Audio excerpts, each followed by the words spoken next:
선지서 하기 전에 제가 어제 충격적인 이야기를 들렸어요. 교회에서 제가 선지서 강의를 한다니까 선지서가 뭐냐고 물어보시더라고요. 여러분 혹시 선지서 뭔지 알아요? 몰라요, 여러분도? 선지자들의 이야기, 선지서. 어, 선지국이요? 와우. 하나님의 말씀을 대원하는 사람들의 메시지를 기록한 편지 또 기록지입니다. 그래서 신약으로 치면 서신서라고 할 수도 있겠죠. 선지서는 총 몇 건일까요? 기즈 17건 정답입니다. 어, 그 도서관 아세요? 도서관? 구약의 문학적 분류를 따라서 우리가 나눌 수 있다 했죠. 여러분 가지당이니까 다 최성현 선생님한테 다 배웠을 거 아니에요. 뭐로 표현할 수 있죠? 도서관이죠. 도서관 양쪽에 몇 권? 17권. 그리고 여기 가운데 5권. 여기가 뭐죠? 시가서. 맨 왼쪽은 역사서. 여기 몇 권이라고요? 그리고 옆에 선지서. 구약 총 몇 권이에요, 여러분? 39권 중에 17권을 오늘 1시간 반, 1시간 안에 다 배워야 되거든요. 할 수 있죠, 여러분? 네. 그래서 선지서는 우리 이 거의 구약의 반을 차지하는 선지서를 배울 텐데, 선지서, 아는 선지서 있는 사람, 여러분. 아는 선지서, 아무거나. 이사야, 맞아요. 이사야가 선지서의 제일 첫 번째 책이에요. 어, 이사야서는 누가 썼을까요? 이사야가 썼습니다. 그렇듯이 선지서는 모두 선지자들의 이름으로 제목을 하고 있습니다. 그래서 여기 다 보면 알겠지만 저게 다 이름이에요, 여러분. 말라기라고 해서 구약 시대 말에 기록돼서 말라기가 아닙니다. 나중에 이런 데서 그거 말하면은 창피해요. 말라카라는 이름을 가진 말라기 선지자의 이름을 따서 제목을 해놓은 겁니다. 어, 답정너지만 이게 순서대로 연대순으로 된 걸까요? 아닐까요? 아니에요. 이거는 그냥 분량대로 많은 분량대로 순서대로 적어 놓은 것입니다. 그래서 이 17권의 선지서를 두 부류로 나눠볼 수 있는데 저기 뭐라고 써져 있어요? 보여요? 여기는 대선지서라고 해서 위대한 선지자가 적은 거 맞나요? 아니죠. 오이, 어떡해. 내가 지금 뭐 줄 게 없다. 앞에 사탕, 당근 많이 드세요. 그래 이게 왜 분류된 걸까요? 분량입니다. 분량. 이사야 몇 장? 66장. 예레미야 52장. 네, 이렇게 해서 예레미야 이거는 좀 적어요. 이렇게 해서 대선지서는 분량이 많은 선지서들을 앞에 모아놨고요. 상대적으로 분량이 적은 선지서들을 소선지서라고 합니다. 시간순이 아니기 때문에 이 성경의 순서대로 읽으면 여러분 헷갈릴 수 있어요. 그래서 오늘은 이 선지서들이 시간순으로 좀 알아보고 누구를 대상으로 썼는지 저랑 같이 알아보면 좋겠습니다.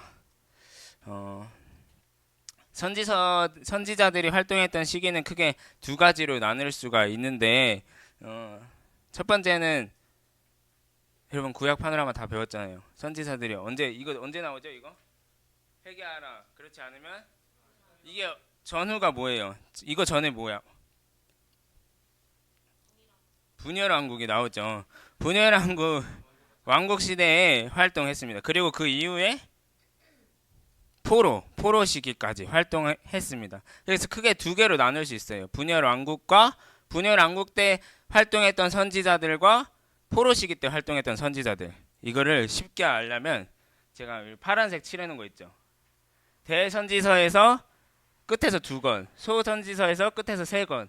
이 선지자들은 포로 시기 때 활동했던 선지자들이에요. 포로 시기 때. 나머지는 그럼 언제예요? 네, 맞아요. 잘 따라오고 있어요.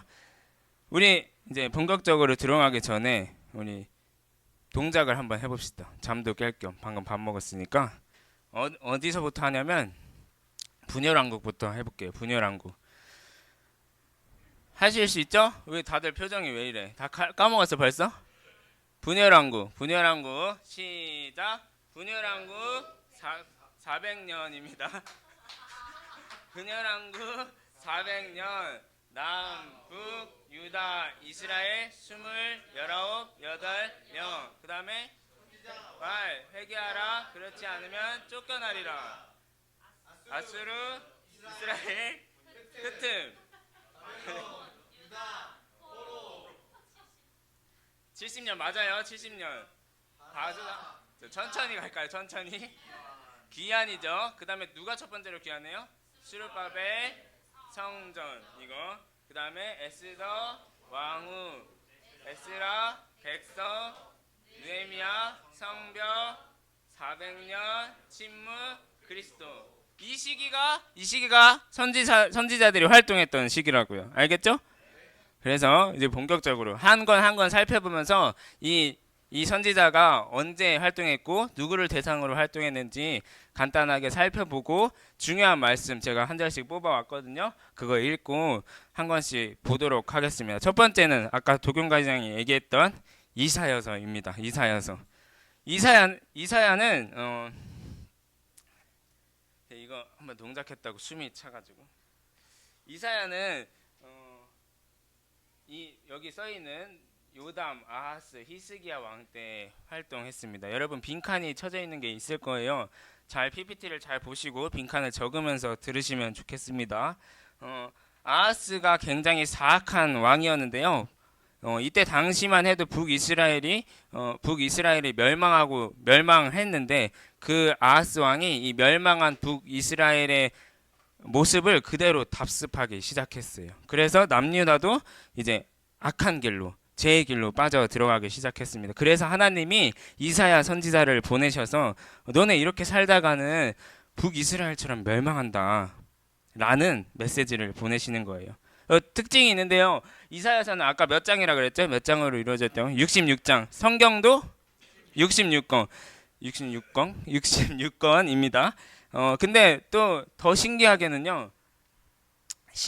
구약 몇 권이죠? 신약 27권. 이사야서도 마찬가지로 우리가 분류하면 앞에 39장 전반부와 뒤에 40장부터 66장까지 후반부로 나눠집니다. 그 내용을 요약하면 앞에 1장부터 39장까지는 회개 촉구. 이러다가 진짜 너네 망해. 이러다가 진짜 큰일 나. 북이스라엘처럼 진짜 폭삭 주저앉아. 이런 메시지라면 40장부터 66장까지는 그럼에도 불구하고 하나님이 회복시키실 거예요. 마치 신약의 예수님의 말씀처럼 회복의 메시지를 보내십니다. 그래서 이 예수님의 초림을 예언하고요. 또 더 나아가 재림까지 예언하는 말씀이 있습니다. 예수님에 대한 예언이 엄청 많아서요. 이 이사야서에는 다른 예언서의 내용들을 거의 다 포함하고 있다고 보셔도 과언이 아닐 만큼 많이 있고 그래서 중요한 책입니다. 우리 이 밑에는 미가와 같이 활동했다고 적어놓은 거고요. 7장 14절 이 말씀이 잘 안 보이시죠? 성경책 다들 있으시면 지금 이사야서 7장 14절을 펼쳐주시고 한번 같이 읽고 그래도 넘어가도록 하겠습니다. 이사야서 7장 14절입니다.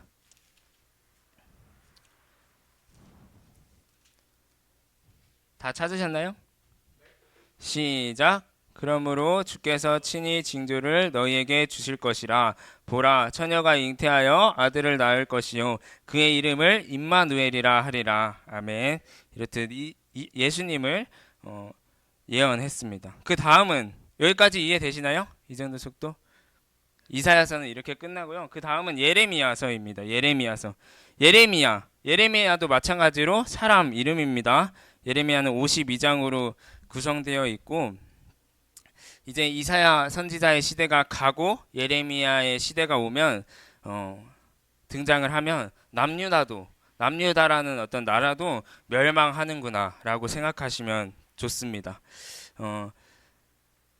직전에 아수르가 멸망했고요. 그래서 남유다가 멸망할 때 구체적으로는 저기 써있는 요시야, 또 아하스, 여호와김, 또 시드기야 때 활동한 선지자입니다.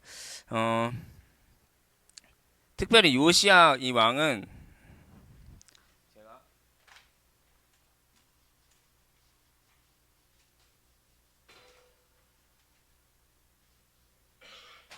이때 당시에 역사를 좀 보시면 역사적 배경을 보시면 바벨론이 여기 있었어요.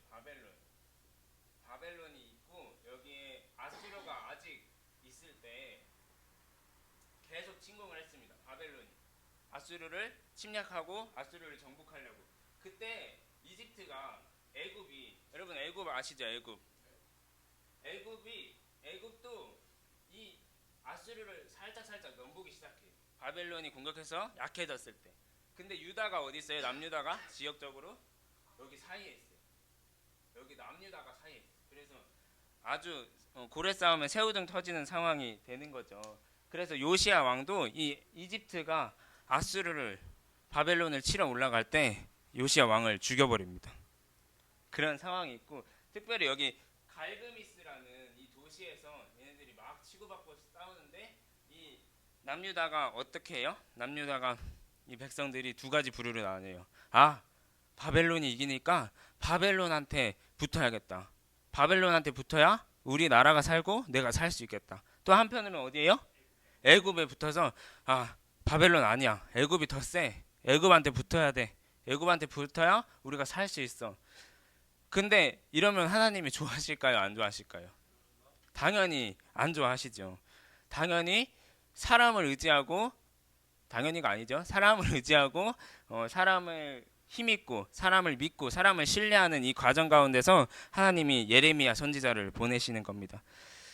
너희 이건 말도 안 되는 거야. 이게 결국 사람을 의지하고 사람을 믿고 사람을 쫓아가면 결국 멸망하게 돼 있어. 나를 의지해라. 나에게 돌아와라. 이런 메시지를 보내시는 겁니다. 더불어서 아까 얘기했던 이사야서와 마찬가지로 그 이후에 있을 예수님과 또 메시아의 왕국 그 왕국이 오실 것이라는 것을 예언하는 책입니다. 여러분 저기 있는 거 적었어요? 빈칸? 네, 감사합니다. 예레미야의 좀 중요한 말씀은 31장에서 31장 33절입니다. 우리가 같이 찾고 잘 안 보이는구나. 일로 와. 여기 자리 남았어. 예레미야서 31장 33절입니다. 31장 33절. 다 찾으셨나요? 우리 같이 읽고 넘어가도록 하겠습니다. 시작. 그러나 그날 후에 내가 이스라엘 집과 맺을 언약은 이러하니 곧 내가 나의 법을 그들의 속에 두며 그들의 마음에 기록하여 나는 그들의 하나님이 되고 그들은 내 백성이 될 것이라. 여호와의 말씀이니라. 아멘. 그리고 나서 뭐가 나올까요? 네, 예레미야 애가입니다. 예레미야 애가. 애가는 무슨 뜻인지 아세요? 맞아요. 뭐 어디서 배워왔어요? 슬픈 노래라는 뜻입니다. 간단하게 말하면 이 예레미야가 계속 남유다가 멸망할 거야. 이렇게 살면 안 돼. 계속 선포했었잖아요. 앞에 예레미야서에서. 근데 결국 예레미야 애가 이 시대에는 이미 남유다가 멸망한 걸 본 거야. 자기가 예언한 대로 자기가 이렇게 하면 진짜 멸망하는데 이렇게 살면 안 돼. 얘들아 이렇게 살면 멸망한다. 근데 이렇게 멸망을 해버린 거예요. 그래서 너무 슬퍼서 이 예레미야라는 사람이 선지자가 슬픈 노래를 지어서 쓴 시입니다. 1장부터 4장까지는 진짜 슬픈 시로 되어 있고요. 마지막 5장은 기도 형식으로 되어 있습니다. 물론 이것도 이 선지서도 하나님의 영감으로 적었기 때문에 이 슬픈 시를 그냥 마냥 슬프기만 하지 않고요. 중간에 내용을 보시면 아시겠지만 하나님의 진노 중에 너무 슬퍼하지 말자. 우리가 다시 하나님께로 돌아가자. 그러면 하나님이 회복시킬 것이다 라는 내용을 포함하고 있습니다. 5장 21절에서 22절입니다. 좀 긴데 우리 함께 좀 읽어봤으면 좋겠습니다. 5장 21절에서 22절.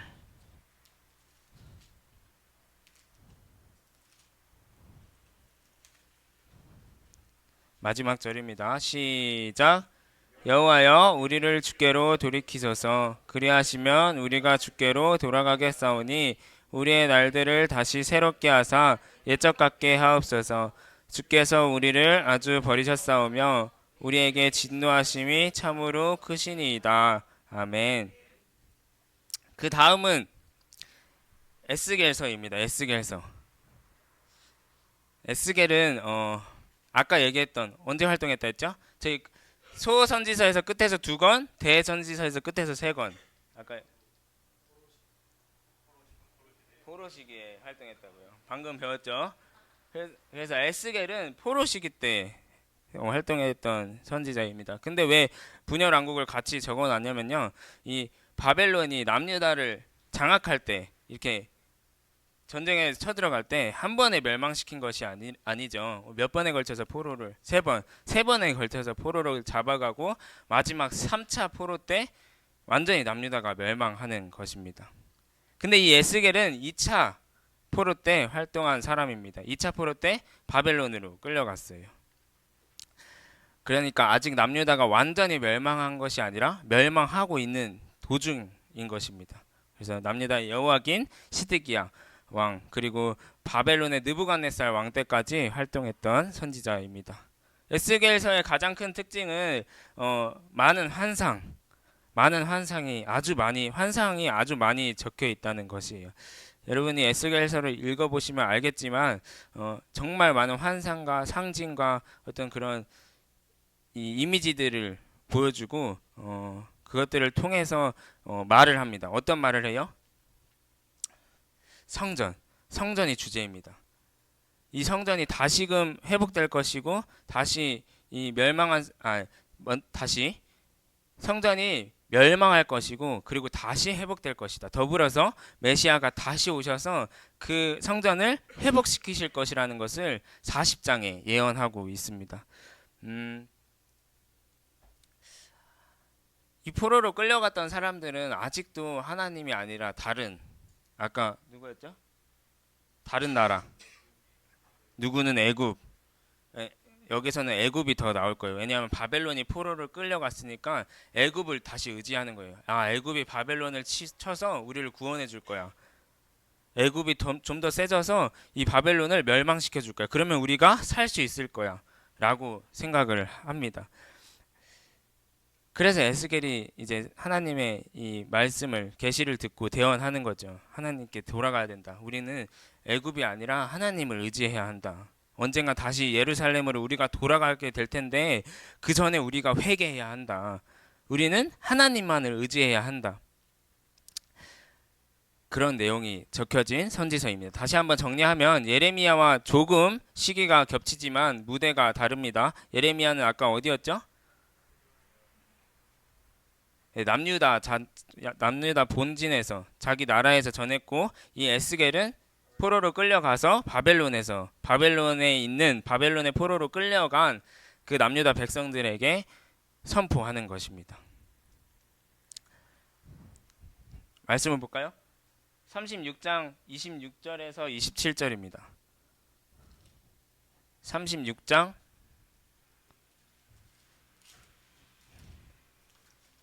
26절에서 27절 읽겠습니다. 시작. 너희 육신에서 굳은 마음을 제거하고 부드러운 마음을 줄 것이며 또 내 영을 너희 속에 두어 너희로 내 율례를 행하게 하리니 너희가 내 규례를 지켜 행할지라. 아멘. 네.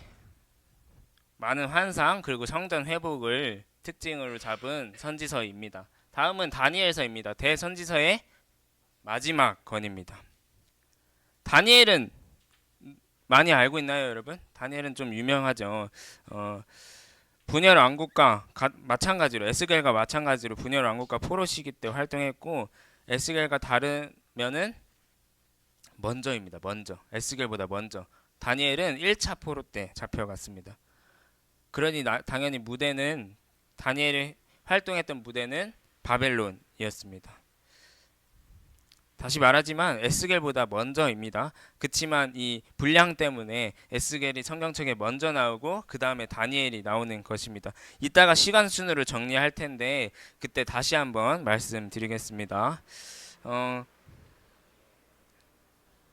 계속해서 이집트와 바벨론이 패권 전쟁을 하고 있는 가운데 두 번째 전쟁 때 유대인들이 1차 포로로 끌려가는 거죠. 그때 다니엘이 끌려갔고 남유다에서는 여호야김, 여호야긴, 시드기야 시대였습니다. 그리고 다니엘은 이 바벨론의 느부갓네살 왕을 거쳐서 바사의 고레스 왕까지 나옵니다. 이 다니엘이 너무 놀라운 사람인 이유 중에 하나는 바벨론의 정치가이면서도 하나님의 말씀을 선포하는 선지자였습니다.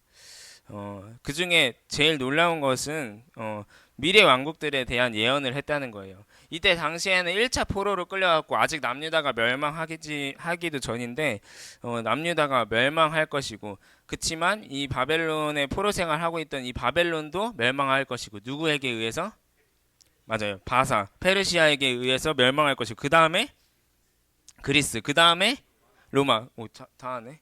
그 다음에 적그리스도의 시대도 오고 그 다음에 메시아의 왕국과 천년 왕국이 예수님이 오실 것이다까지 예언하는 이 엄청 멀리 본 예언자입니다. 그 점에서 매우 놀랍고 또 중요한 책이라고 할 수 있죠. 정리하면 에스겔보다 먼저인 사람입니다. 이거를 기억하고 가셔야 돼요. 성경책에 먼저 나온다고 먼저 쓰여진 게 아닙니다. 말씀을 찾아봅시다. 다니엘 12장 9절에서 11절입니다. 이거 다 보이시나요? 이거 다 보이시면 이거 보고 읽을까요? 그러면 시작. 그가 이르되 다니엘아 갈지어다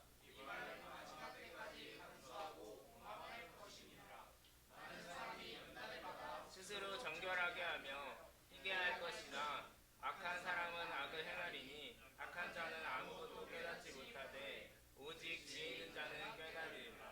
매일 드리는 제사를 폐하며. 아멘. 이제 대선지서가 끝났고 그 다음에 뭐가 나오죠? 소선지서입니다. 소선지서의 첫 번째 책은 호세아입니다. 호세아서입니다. 호세아는 북이스라엘 선지자였습니다. 같이 기억하면 좋은데요. 북이스라엘 선지자를 대상으로 한 북이스라엘에서 나온 선지자는 3명 있습니다. 호세아, 아모스, 요나입니다. 호세아, 아모스, 요나는 같이 생각하시면 좋습니다. 같은 시기에 활동했습니다.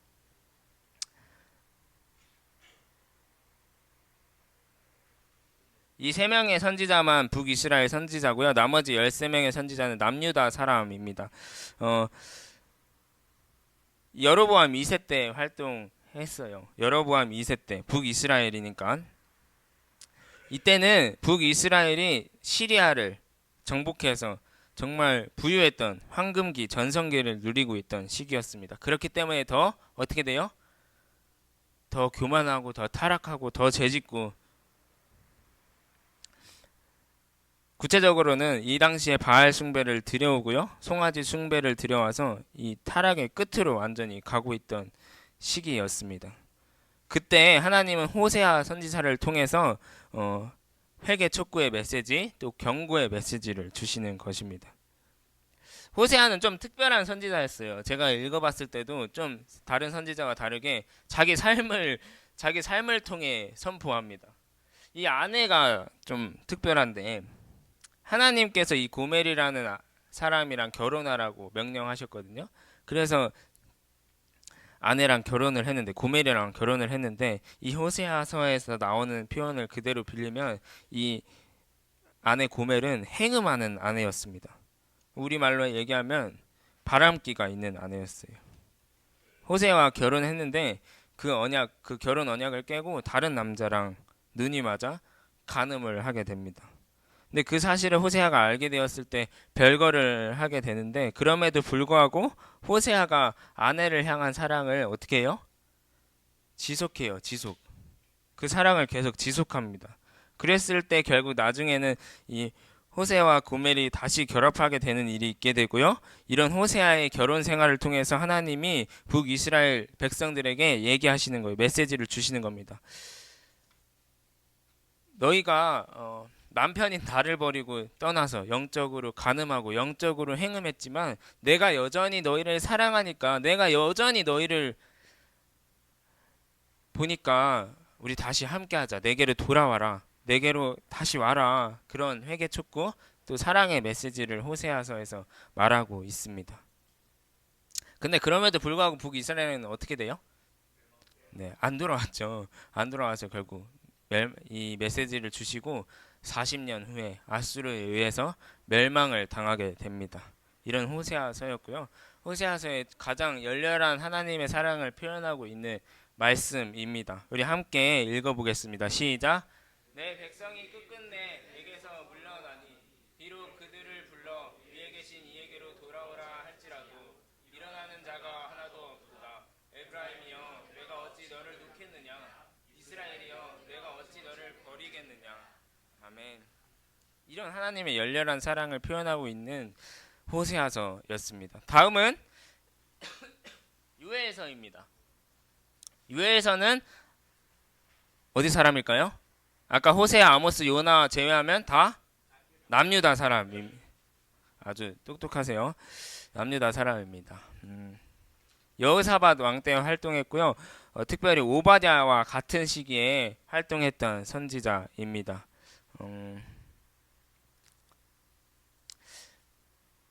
요엘서의 특별한 것은 메뚜기 떼가 출현해서 메뚜기 떼로 예언을 하신다는 것인데요. 이 시기에 자체에도 이례적인 메뚜기 떼가 출현을 해가지고 많은 곡식과 사람들이 먹어야 할 것들을 그런 것들을 메뚜기 떼가 먹어치우고 극심한 기근이 찾아오게 됩니다. 그래서 하나님께서는 이것을 통해서 남유다 백성들을 하나님께로 돌이키려고 요엘을 통해서 말씀하신 거예요. 근데 사실 이것은 여러분도 잘 아시다시피 모세가 이전에 예언했던 것입니다. 하나님의 백성을 떠나 하나님의 백성이 하나님을 떠나면 이런 식으로 이런 군대가 메뚜기 떼와 같은 군대가 찾아와 너희를 심판할 것이다. 이런 예언을 한 요엘서입니다. 또 특별한 거 한 가지는요. 저기 보면 아시겠지만 사도행전 3장에서 베드로가 오순절 설교를 하죠. 그 설교에서 인용한 말씀 중에 하나가 요엘서 말씀입니다. 요엘서 말씀 28절 이하인데 오늘은 28절만 읽고 넘어가도록 하겠습니다. 함께 읽겠습니다. 시작. 그 후에 내가 내 영을 만민에게 부어주리니 너희 자녀들이 장래의 일을 말할 것이며 너희 늙은이는 꿈을 꾸며 너희 젊은이는 이상을 볼 것이며. 아멘. 그 다음은 아모스 선지자입니다. 아까 아모스 누구랑 같이 기억하라고 했죠? 맞아요. 호세아, 아모스, 요나 이 세 사람은 어디? 북이스라엘을 향한 혹은 북이스라엘 사람입니다. 죄송합니다. 다시 북이스라엘 사람이 아니라 북이스라엘을 향한 또 북이스라엘을 향해서 메시지를 선포한 사람이었습니다. 이 아모스는. 근데 특별히 이 아모스는 남유다 사람이었어요. 남유다 사람인데도 불구하고 하나님이 북이스라엘로 보내셔서 이 북이스라엘에서 활동하게 하셨습니다. 이분 특징이 뭐라고 되어 있어요? 네, 목자여서 무시를 많이 받았어요. 그 당시에도 목자는 무시를 많이 받았습니다. 그렇지만 그럼에도 불구하고 분명하게 하나님이 나에게 주신 메시지가 있었기 때문에 가서 선포했던 아모스 선지자였습니다. 저기 써있죠. 여로보암 2세라고. 여로보암 2세 시기는 어떤 시기라고 했죠? 북이스라엘이 맞아요. 전성기. 북이스라엘이 황금기를 맞아서 막 부유하고 번영하게 돼서 그래서 더 어떻게 돼요? 더 타락의 길로 더 죄를 짓고 바알 숭배, 송아지 숭배 이런 걸 하게 됐다고요. 그 중에 특별히 아모스는 이 베델에서 회개 촉구를 하는데 베델 교회 아닙니다. 베델이라는 지명에서 하는데 그것 때문에 제가 웃었습니다. 이때 당시 베델이 송아지 숭배의 근원지였어요. 송아지 숭배. 그래서 그 송아지 숭배의 근원지에 가가지고 하나님의 말씀을 진짜 이러면 안 된다. 송아지 숭배가 무슨 웬 말이냐? 빨리 돌아와라. 하나님께 돌아와라. 그렇지 않으면 너희가 쫓겨나고 멸망할 것이다. 계속해서 그 회개 촉구의 메시지를 선포하는 그런 내용이 있습니다. 아모스 선지서 5장 24절과 27절입니다. 함께 읽겠습니다. 오직 정의를 물같이 공의를 마르지 않는 강같이 흐르게 할지어다. 내가 너희를 다메섹 밖으로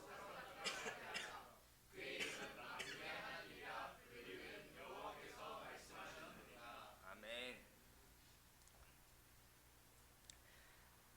아모스가 지나가면 또 오바댜라는 선지자가 나옵니다. 오바댜는 아까 얘기했는데 누구와 같이 했다고 했죠? 누가 같은 시기? 땡. 아까 나왔어요. 요엘입니다. 요엘 저기 써있죠. 오바댜랑 같이. 여러분 잘 기억하셔야 돼요. 퀴즈 낼 거예요. 이따가 다 끝나면. 오바댜 선지자는 요엘과 같은 시기에 활동했습니다. 여호사밧 왕 때이고요. 하지만 이 요엘 선지자와는 다르게 오바댜 선지자는 에돔 족속을 향해서 하나님의 메시지를 대언했습니다. 아까 요엘은 어디서 활동했다 했죠? 남유다 사람으로 남유다에서 활동했지만 오바댜는 남유다 사람으로 에돔 족속에게 선포합니다. 에돔 족속이 어떤 족속인지 아시나요, 여러분? 에돔 족속은 그쵸, 이스라엘 백성이 출애굽해서 강야를 지나서 이 가나안 땅으로 가고 있는데 그 땅을 자기 땅이라고 못 지나가게 했던 족속이 에돔 족속이었습니다. 이때만 해도 하나님이 지금 어떠셨겠어요? 이 에돔 족속에 향해서? 좀 안 좋으셨겠죠. 근데 더 나아가서 이 이스라엘 백성이 아하스 왕 때 침략을 받을 때 그때를 틈타서 이 에돔 족속이 유다에 들어와서 이 백성을 사로잡아 가는 일도 합니다. 또한 더 나아가서 이 남유다 사람들이 이 바벨론에 의해서 포로로 잡혀갈 때 막 옆에서 좋다고 박수치던 족속이 에돔 족속이었어요. 그러니까 하나님이 어떠세요? 진노하셔서 이 오바댜 선지자를 보내셔서 이 에돔 족속에게 벼르고 진짜 벼르시다가 끝끝내 이제 선포하시는 겁니다. 너네 그러다 안 된다. 너네 이제 너희 심판할 거야. 멸망할 거야. 이런 선지서가 오바댜입니다. 1장 10절 한번 읽고 넘어가도록 하겠습니다. 시작. 부끄러움을 당하고 영원히 멸절되리라. 영원히 멸절되리라. 아멘. 그러니까 옆 사람 괴롭히지 마시기 바랍니다. 다음은 요나서입니다. 요나서 너무 유명하고 요나서 너무 잘 알죠, 여러분. 요나 하면 제일 떠오르는 게 뭐예요? 물고기 또 고멜이요? 니느웨이. 맞습니다. 다 맞습니다. 이 아까 요나는 누구랑 같이 기억하면 좋다고요? 2명 더. 호세아, 아모스입니다. 요엘은 오바댜랑 같이 이렇게 묶어서 생각하시면 좋습니다. 같은 시기, 같은 장소는 아니지만 같은 시기에 활동했던 선지자입니다. 요나도 이 같은 시기, 여로보암 2세 이때 활동을 했고요. 요나는 특별히 북이스라엘 출신이지만 북이스라엘을 향해서 한 게 아니라 여러분도 다 알다시피 아까도 나왔는데 어디에 가서 말씀을 선포하죠? 아수르의 수도인 니느웨에 가라고 하시죠. 그치만 요나는 어떻게 해요? 처음에 안 가죠. 이 북이스라엘이 여기라고 치면 여기 북이스라엘 기준으로 니느웨는 북동쪽에 있었는데 엄청 북서쪽에 있는 어디요? 네, 다시스로 가게 됩니다.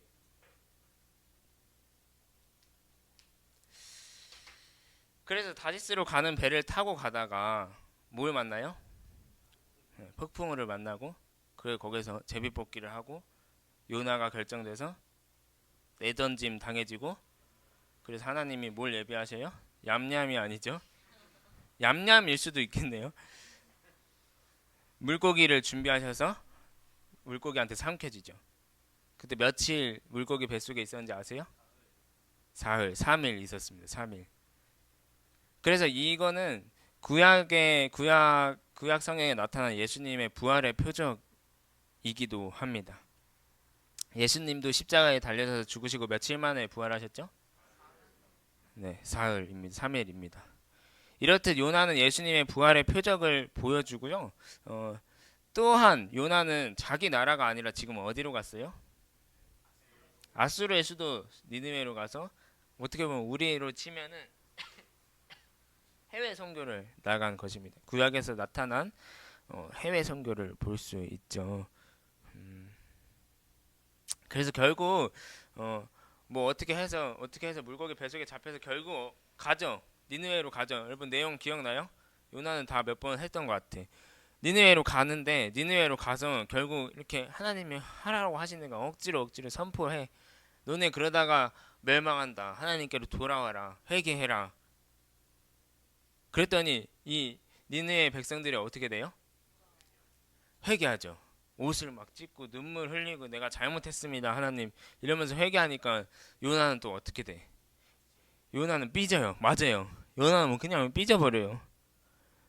내가 거기서 회개를 선포하고 그들이 회개하면 하나님이 용서하실 것이기 때문에 내가 안 하려고 했는데 안 오려고 했는데 지금 이렇게 돼서 이렇게 된 거 아닙니까? 투덜투덜 하니까 하나님이 또 뭘 예비하세요? 맞아요. 박넝쿨을 예비하셔서 그 하나님의 사랑 네가 이 박넝쿨도 아쉬워하고 안타까워하는데 내가 하나님인 내가 이 많은 엄청 많은 백성들을 안 안타까워하겠느냐 안타까워하지 못하겠느냐 하면서 하시는 말씀입니다. 이게 4장 10절에서 11절 읽고 가겠습니다. 시작. 여호와께서 이르시되 내가 수고도 아니하였고 재배도 아니하였고 하룻밤에 났다가 하룻밤에 말라버린 이 박넝쿨을 아꼈거든. 하물며 이 큰 성읍 니느웨는 자외 분별하지 못하는 12만여 명이요 가축도 많이 있나니 내가 어찌 아끼지 아니하겠느냐 하시니라. 아멘. 이런 하나님의 사랑을 오래 참으심을 볼 수 있는 장면이었습니다. 다음은 미가입니다. 미가는 어디일까요? 저기 써있네요. 남유다 선지자였습니다. 요담, 아하스, 히스기야 왕 때 활동했던 선지자였습니다. 하지만 이 남유다 사람인 미가는 부차적으로 북이스라엘 백성을 위해서 선포하기도 했습니다. 그 이유에는 시대적 배경이 있는데요. 이 당시에 남유다와 북이스라엘의 공통적인 남유다와 북이스라엘 백성의 남유다 백성과 북이스라엘 백성의 공통적인 어려움이 있었어요. 그 어려운 말로 이중고라고 합니다. 여러분 알고 계셨나요? 이중고가 있었습니다. 외부적으로는 계속 누가 침략해요? 아수르가 침략한 아직 멸망하기 전입니다. 아니 모를 수 있어요. 괜찮아요. 모르는 건 제가 아니니까. 그래서 아수르의 침략의 위협으로 인해서 불안과 두려움 떨고 있죠. 떨고 있었고 내부적으로도 문제가 있었어요. 그 당시에 있던 부자나 어떤 관원들, 지도자들에 의해서 백성들이 끊임없이 괴롭힘을 받고 있었습니다. 군인들은 작은 마을에 가서 이 거주민들을 노예로 삼고요. 지도자들은 백성을 억압하고 착취하고 또 제사장들은 그걸 어떻게 해요? 묵인하는 일이 생기는 거예요. 그래서 하나님이 이 백성들 남유다 백성도 마찬가지고 북이스라엘 백성도 마찬가지로 이 어려운 상황 외부적으로도 어렵고 안에서는 지들끼리 싸우고 있어. 그러니까 어려운 상황에 이 백성들이 너무 안타까우니까 이 백성들을 변호하기 위해 미가 선지자를 보내시는 겁니다. 그래서 이 미가 선지자를 통해서 이 고통받는 백성들을 변호하시고 또 하나님의 공의를 선포하게 하시죠. 그런 내용입니다. 그래서 대표적인 말씀으로 6장 8절입니다. 같이 읽겠습니다. 시작. 사람아 주께서 선한 것이 무엇임을 내게 보이셨나니 여호와께서 내게 구하시는 것은 오직 정의를 행하며 인자를 사랑하며 겸손하게 내 하나님과 함께 행하는 것이 아니냐. 네, 그렇습니다. 그 다음은 나훔 선지자입니다. 좀 생소하죠? 나훔은 3장밖에 되지 않습니다. 앞으로 나오는 나훔, 하박국, 스바냐는 다 3장입니다. 3장의 분량을 갖고 있습니다. 좀 생소하지만 여러분 내용을 듣다 보면 되게 친근하실 거예요. 왜냐하면 요시야 왕 때 활동했던 선지자입니다. 요시야 왕은 이 당시에 선한 왕, 남유다의 선한 왕으로 종교 개혁을 일으킨 왕으로 유명한 왕입니다. 이 요시야 왕의 종교 개혁 이후에 세계 패권을 아주 잘 쥐고 있던 아수르가 멸망하기 직전에 활동했던 선지자입니다. 아수르가 멸망 직전. 아까 요나가 어디에서 전했다 했죠? 맞아. 거기가 어디예요? 아수르의 수도예요. 아수르의 수도. 그래서 이 멸망 직전에 아수르를 다시금 가서 메시지를 전하시는 거예요. 나훔 선지자를 통해서 아수르의 수도 니느웨에 다시 갑니다. 몰랐죠, 여러분? 요나만 니느웨에 간 줄 알았죠. 근데 니느웨에 간 게 두 사람이었어요. 누구였어요? 아까 얘기했던 방금 전에 얘기했던 요나가 100년 전에 약 100년 전에 이 나훔 선지자가 오기 100년 전에 이미 선포했습니다. 그래서 어떻게 돼요? 사람들이 회개하고 울면서 돌아오죠, 하나님께로. 그러니까 이 하나님이 잘 해주셨나 봐요. 그래서 이때부터 이 요나 선지자가 가고 나서부터는 번성하기 시작해요. 다시 아수르가 다시 번성하기 시작합니다. 근데 아까 북이스라엘 여로보암 2세 때도 마찬가지도 그렇고 이 아수르가 번성하기 시작하니까 또 어떻게 돼요? 다시 타락해요. 다시 제 얘기를 갖고 다시 타락하고 다시 그들의 마음이 완악해져서 그래서 하나님이 다시 나훔 선지자를 보내십니다.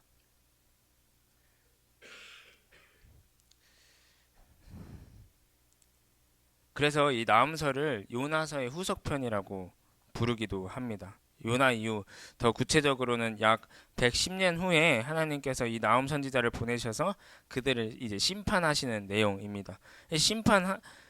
그 멸망의 선포 또 묘사 이유를 정확하게 기록하고요. 그 선포하자마자 결국 아수르는 어떻게 돼요? 멸망해요. 그 600년 동안 엄청난 부와 이 힘과 이걸 갖고 있던 아수르가 하나님이 그냥 심판하라고 하시니까 바로 멸망합니다. 이런 점에서 보아서 하나님은 참 정당한 자는 보호하시고 또 하나님께로 돌아가는 사람은 보호하시고 또 그렇지 않은 이들은 바로 심판하시는 모습을 볼 수 있습니다. 2장 10절입니다. 2장 10절 함께 읽겠습니다. 시작.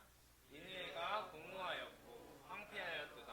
주민이 낙담하여 그 무릎이 서로 부딪히며 모든 허리가 바꾸게 되고 모든 낯이 빛을 잃도다. 아멘. 이렇게 해서 아수르가 멸망하게 됩니다. 그 다음은 하박국서입니다. 하박국은 남유다 마찬가지로 남유다 아까 3명 말고는 다 남유다입니다. 남유다 여호야김 왕 시대 때 활동했던 선지자입니다. 그리고 예레미야 선지자와도 시기가 겹쳐요. 여러분 아까 처음에 했지만 물론 초반부지만 예레미야 하면 뭐가 떠올라야 한다고요?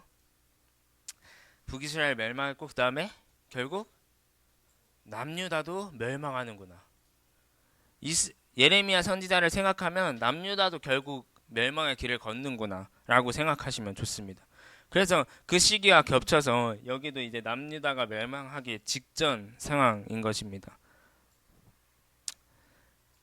또한 외부적으로 보면 바벨론이 어디를 정복해 가고 있는 거예요? 아수르를 정복해 가고 있는 거죠. 이 세계 이 돌아가는 지도를 머릿속에서 잘 그리면서 따라오시기 바랍니다. 그래서 진짜 구체적으로는 이 하박국 선지자는 바벨론에 의해 처음 예루살렘이 포위되기 전에 처음 이제 포로를 끌고 가기 전에 활동했던 선지자입니다.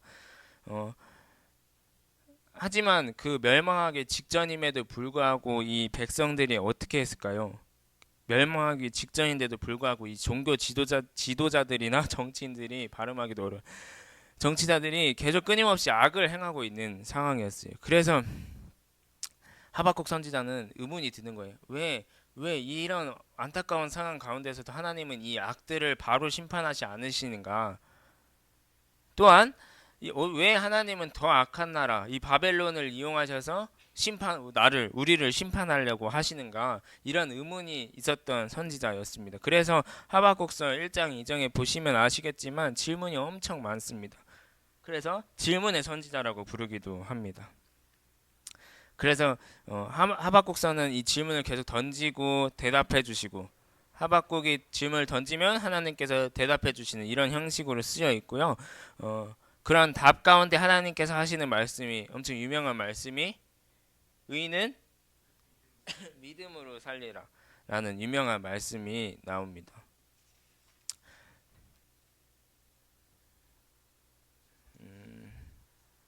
그리고 끝내 그 하박국 선지자의 기도까지 나오게 되고, 마지막에는 다시 부흥케 해달라고, 다시 회복시켜 달라고 하는 하박국의 기도 장면이 나오면서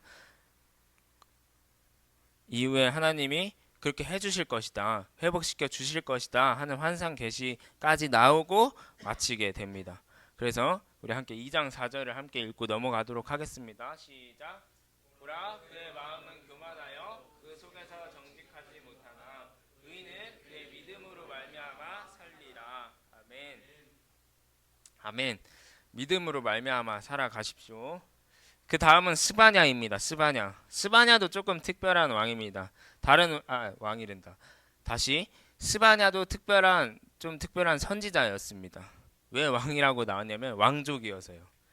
다른 선지자들과 다르게 이 스바냐 선지자는 히스기야 왕의 가문과 혈연 관계였습니다. 그래서 왕족이었고, 또 특별히 요시야 왕 아까 하면은 뭐가 유명하다고요? 종교개혁. 선한 왕으로 유명하고요. 종교개혁을 일으킨 왕으로 유명합니다. 그때 스바냐라는 이 선지자가 동역하면서 함께 있었던 사이였어요. 중요한 거는 저 스바냐서에서 가장 중요한 것은 주의 날을 강조하는 저 부분인데, 저거는 쉽게 말하면 예수님의 재림을 예언하는 것입니다. 종말론에 대한 예언서로 유명하고 중요한 책입니다. 그리고 분열왕국 시대의 소선지서로서 마지막, 아까 물론 이거 뒤에 세 권 있죠? 뭐 있어요? 학개, 스가랴, 말라기까지 있는데, 그 학개, 스가랴, 말라기는 언제 활동했다고요? 포로기 때. 그래서 책으로서, 이 성경책의 그 순서로서 분열왕국 시대, 망하기 전에, 포로 시기 전에 활동했던 마지막 선지자입니다. 그러니까 시기적으로 마지막은 아니지만 책이 마지막이라는 말이에요. 그래서 3장 2절에서 14절 중요한 말씀 읽고 또 넘어가도록 하겠습니다. 시작. 그가 명령을 듣지 아니하며 교훈을 받지 아니하며 여호와를 의뢰하지 아니하며 자기 하나님께 가까이 나아가지 아니하였도다. 시온에 따라 이스라엘아 기쁘게 부를지어다. 예루살렘 따라 진심으로 기뻐하며 즐거워할지어다. 아멘. 그 다음은 뭐예요? 학개. 네, 스가랴랑 같이 보겠습니다. 왜냐하면 이 학개랑 스가랴는 활동했던 시기가 겹치고 활동 목적이 겹칩니다.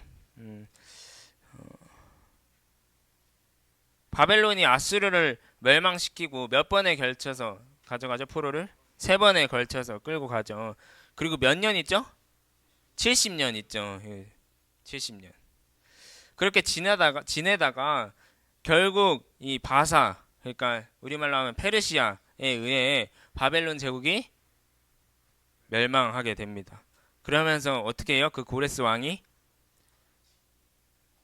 다시 이거 귀환시키잖아요.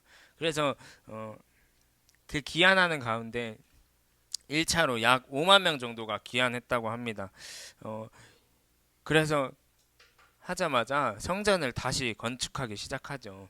근데 이때 문제가 있었어요. 팔레스타인 지역, 그러니까 우리가 잘 알고 있는 그 사마리아인들, 유대인이 부정하다고 여겼던 사마리아인들이 이제 좀 회복되는 것 같으니까, 야, 우리도 성전 건축 같이 하게 해줘. 우리도 하나님 섬길래. 이렇게 하죠. 근데 유대인들은 당연히 했을까요? 같이 했을까요? 같이 안 했을까요? 같이 안 했어요. 당연히 안 돼 이러죠. 그래서 결국 이 성전 건축 자체가 이 사마리아의 방해 어떤 그 방해로 인해 중단됩니다. 몇 년 동안? 16년 동안. 16년 동안 이 성전 건축이 중단돼요. 그래서 하나님이 학개와 스가랴 선지자를 보내시는 것입니다. 학개와 스가랴를 보내셔서 다시 한번 성전 건축을 재개하고 독려하는 메시지를 선포하십니다. 그때가 바사 다리 왕 1세 때입니다. 그래서 이 책의 목적, 이 두 권의, 이 두 선지자의 목적은 1차적으로는 중단된 성전 건축을 재개하는데 독려하는 메시지이지만 또 읽어보시면 아시겠지만 더 나아가 이 책도 다른 선지서들과 마찬가지로 예수님의 재림, 또 예수님의 그 통치를 예언하고 기록하고 있습니다. 그래서 한 절씩, 학개는 1장 7절이고요. 스가랴는 9장 9절입니다. 함께 읽고 넘어가겠습니다. 시작. 만군의 여호와가 말하노니 너희는 자기의 행위를 살필지니라. 시온에 따라 크게 기뻐할지어다. 예루살렘에 따라 즐거이 부를지어다. 보라, 내 왕이 내게 임하시니 그는 공의로우시며 구원을 베푸시며 겸손하여서 나귀를 타시나니 나귀의 작은 것 곧 나귀 새끼니라. 아멘. 예언하고 있는 장면입니다.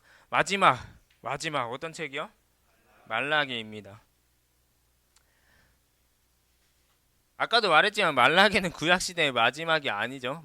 마지막인데 마지막이라서 말라기가 아니라 말라카라는 이름을 가진 선지자의 기록입니다. 포로 귀환 후에 다리오 왕 2세 때 활동했습니다. 그러니까 연도적으로 하면 포로 귀환 후 약 100년 후입니다. 고레스 왕 때, 아까 얘기했던 고레스 왕 때 어떻게 해요? 포로가 처음으로 귀환했죠. 귀환하면서부터 성전 건축을 하고 또 느헤미야도 와서 성벽도 다시 짓고 그래서 잘 살고 있는 것처럼 보였습니다. 100년 동안. 하지만 이 본질적인 명령을 무시하고 겉모습, 그러니까 형식만 지키는 이 종교 지도자들과 정치가들에 의해서 이 백성들이 같이 따라가게 되는 거예요. 그냥 결혼도 이방인들과 결혼하고 쉽게 이혼도 하고 하나님의 뜻에서 그냥 계속 멀어지는 상황이 오게 되는 겁니다. 그래서 하나님이 그걸 못 참고 그거를 이제 안 된다 하시려고 말라기 선지자를 보내시는 거죠. 약 100년이나 후에. 그래서 말라기 선지자는 와서 이런 말씀을 메시아가 이제 곧 오실 것이다. 이제 곧 구원자가 오실 것이다. 그러니 위선적으로 또 형식적으로만 생활을 하지 말고 정말 하나님의 그 본질에 맞춰서 정말 내 마음을 다해서 하나님을 섬겨라. 그렇지 않으면 메시아가 오셔서 심판하실 것이다. 라는 회개 촉구의 메시지를 선포합니다. 말라기는 마지막 선지자입니다. 마지막 선지자. 예수님이 오시기 전 마지막 선지자. 좀 볼 특징은 여기 밑에 뭐라고 돼 있어요? 3번에 엘리야를 보내리라. 특별히 그 밑에 메시아를 예비하는 엘리야, 메시아의 길을 준비하는 엘리야를 보내리라 라고 약속하시고 이 선지서가 끝납니다. 그리고 여러분 신약 오면 알겠지만 신약의 누구의 이야기로 시작을 해요? 그 복음서 4가지가 다 세례 요한, 침례 요한으로 시작하죠. 그렇듯 이 하나님이 계속해서 이 약속하시고 이 회개해라. 그러면 내가 회복시킬 것이다. 라는 선지서의 말씀드렸습니다. 마지막 말라기 중요한 말씀 읽고 넘어가겠습니다. 시작. 보라, 여호와의 크고 두려운 날이 이르기 전에 내가 선지자 엘리야를 너희에게 보내리니 그가 아버지의 마음을 자녀에게로 돌아가게 하고 자녀들의 마음을 그들의 아버지에게로 돌이키게 하리라. 돌이키지 아니하면 두렵건대 내가 와서 저주로 땅을 치유하리라. 아멘. 그러니까 다 적었나요, 여러분? 다 적었어요? 그럼 다 적었으면 뒤에 있는 맨 밑에 있는 그 순서를 적을 수도 있을 것 같아. 못 적겠죠? 그래서 제가 적어왔어요. 이걸 보시고 적으시면 됩니다. 첫 번째 오바댜부터 시작해서 예레미야, 애가까지 가고요. 그 다음에 포로시기 밑에 다니엘, 에스겔, 학개, 스가랴, 말라기 순입니다. 이게 뭐 정확하다라고 할 수는 없겠지만 많은 학자들이 이렇게 얘기하고 있습니다. 그래서 여러분도 선지서를 읽으실 때, 이 대언서를 읽으실 때 이 순서대로 읽으면 역사의 순서대로 읽는 거거든요. 그래서 더 잘 이해가 될 것 같습니다. 이거를 적어 놓으시고 중명가이장 같은 경우는 계속 성경을 많이 읽는데요. 그러니까 그 순서대로 읽으면 좋을 것 같습니다.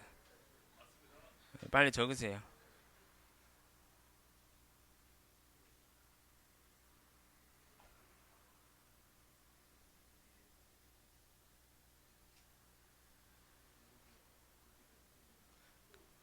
왜요? 왜요?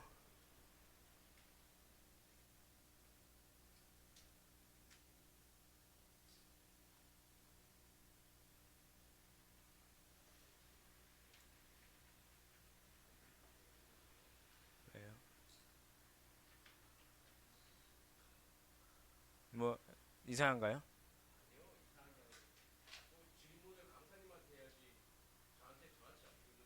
어,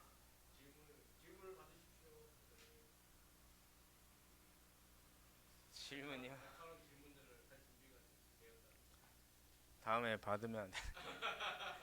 질문해 주십시오. 제가 아는 선에서 대답해 드리고 모르면 모른다고 대답하겠습니다. 다 적으시고 대답해 주세요. 제가 시킨 것부터 하시고.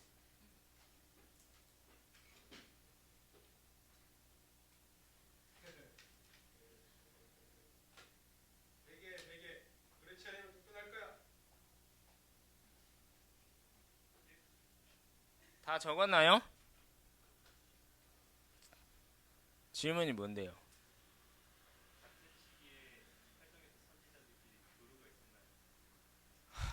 그건 잘 모르겠는데요. 가서 물어보십시오. 처음 가서 잘 모르겠습니다. 성경에는 뭐 교류했다 이런 얘기는 나오는 것 같진 않아요. 아니, 네, 잘 모르겠어요. 한번 성경을 읽어보시죠. 같은 시기에 활동했던 선지자들이 같이 대화를 나눴냐고.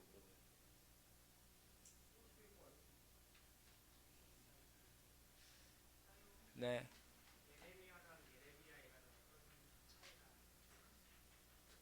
아까 없었나요? 처음 설명할 때? 아, 그랬군요. 예레미야는 망하기 직전에, 그러니까 남유다가 멸망하기 직전에 너네 이렇게 살면 멸망한다. 남유다 멸망한다. 북이스라엘과 같이 멸망한다. 이렇게 살지 말자 했던 게 예레미야서이고, 예레미야 애가는 그렇게 자기가 예레미야가 예언했잖아요. 이렇게 살다 보면 죽을 것이다. 멸망할 것이다. 근데 자기가 예언한 대로 이루어진 거야.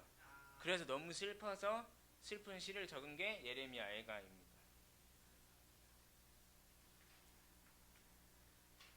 질문 더 없으시면 계속 할까요? 아직 끝나지 않았습니다. 결론이 안 났잖아요. 다 적으셨죠? 그래서 종명가이장은 꼭 읽을 때 성경 많이 읽으니까 꼭 그 순서대로 읽어보세요. 그러면 좀 다르게 이해가 될 거예요. 아멘. 네. 그래서 결론이 뭐예요, 여러분? 이거예요, 진짜. 선지자와 회개하라. 그렇지 않으면 쫓겨나리라. 이 선지서 17권의 내용이 거의 이런 내용입니다. 여러분 잘 살고 싶으신가요? 이 땅에서 잘 살고 싶으세요? 잘 사는 것은 무엇일까요? 잘 사는 것. 잘 사는 것이 무엇인지 아시나요? 아, 이거 대고 얘기해야 되죠. 자꾸 민혜 선생님 쳐다보셔가지고. 잘 사는 것이 무엇이냐? 잘 사는 것이 무엇일까? 이 질문에 대한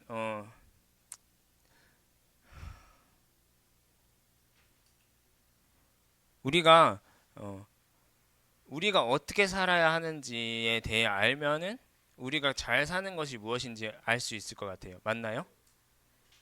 근데 이 질문을 했던 신약의 바리새인이 있었어요. 예수님한테. 예수님, 가장 우리가 지켜야 하는 가장 첫째 되는 계명이 무엇입니까? 라고 질문하는 그 이야기 아시나요, 여러분? 그 질문에 예수님은 어떻게 대답하시나요? 뭐 각자 달라. 각자 옳은 대로 하는 거야. 상대적이야. 달라. 지금 멸망하고 있으니까, 지금 힘드니까, 지금 어려우니까 사람 의지해도 돼. 이렇게 말씀하시나요? 아니죠. 뭐라고 말씀하시나요? 저 읽어볼까요? 저 말씀을? 마태복음 22장 37절입니다. 시작. 하나님을 사랑하라. 아멘. 이게 가장 첫째 되는 계명이래요. 네 마음을 다하고 뜻을 다하고 네 목숨까지 다하여서 하나님을 사랑하라. 이것이 가장 첫째 되는 계명이다라고 말씀하세요. 이게 잘 사는 법입니다, 여러분. 이게 먼저 되어야 우리가 잘 살 수 있는 것이에요.